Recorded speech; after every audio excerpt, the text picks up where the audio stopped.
کیا کبھی ہم نے اپنے بچوں کے ساتھ، کیا ہم کبھی اپنے سٹاف کے ساتھ، کیا ہم نے کبھی اپنے رفقا کے ساتھ یہ بات کی کہ بھائی کبھی کوئی غلطی ہو گئی ہے تو معاف کر دینا، مجھ سے حق نکلتا ہو تو لے لینا؟ ارے ہمیں تو پتا ہوتا ہے کہ ہم نے کسی کا دل دکھایا ہے، ہم تو جانتے ہوتے ہیں کہ ہم نے کسی کو ڈانٹا ہے، مگر ہمیں لگتا ہے میں سیٹ ہو کر اپنے نوکر سے معافی مانگوں، میں شوہر ہو کر اپنی بیوی سے معافی مانگوں، ایک غریب انسان سے معافی مانگوں۔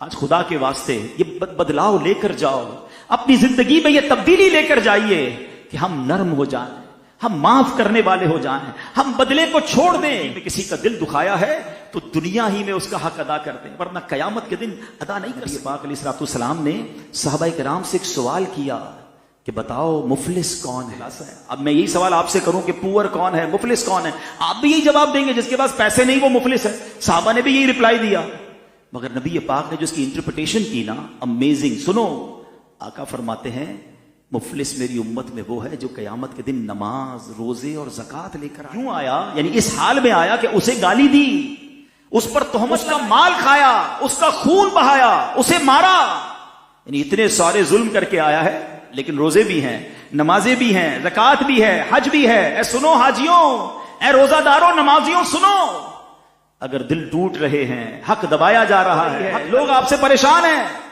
آقا فرماتے آئے گا اس حال میں کہ نیکیاں بڑی ہیں، لوگوں کا دل بھی دکھایا ہے، مال بھی دبایا ہے، خون بھی بہایا ہے۔ آقا فرماتے وہ لوگ کھڑے ہو جائیں گے اور اللہ سے عرض کریں گے مولا ہمارا حق دلا۔ اچھا، اس قیامت کے دن پیسوں کا تو بیپار نہیں ہوگا نا کہ کسی سے 5 لاکھ لیے ہوئے تو قیامت کے دن چیک بنا کے اسے دے دیں گے، اب نیکیوں کا کاروبار ہوگا، یعنی اب اس شخص کو، بندے کو اپنی نیکیاں دینی پڑ جائیں گی۔ حدیث میں آتا ہے ساری نیکیاں ختم ہو جائیں گی، حق لینے والے ختم نہیں ہوں گے۔ پھر کیا ہوگا؟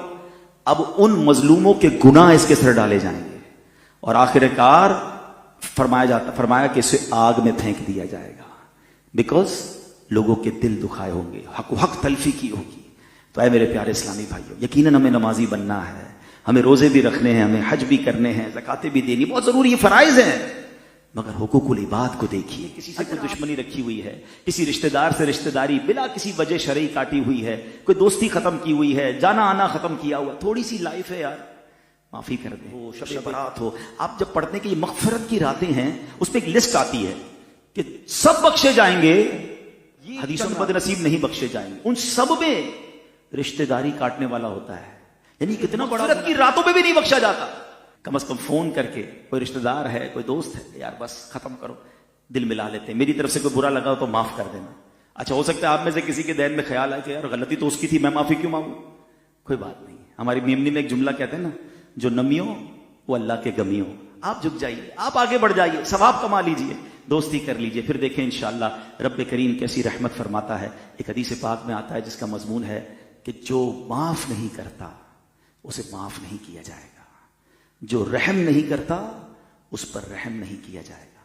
ہم معاف کریں اس نیت کے ساتھ کہ اللہ میں نے تیرے بندوں کو معاف کر دیا، اے کریم تو سب سے بڑا معاف، آج تو میرے گناہ معاف کر دے، پھر دیکھیں کیسے رحمت کی نگاہ ہوتی ہے۔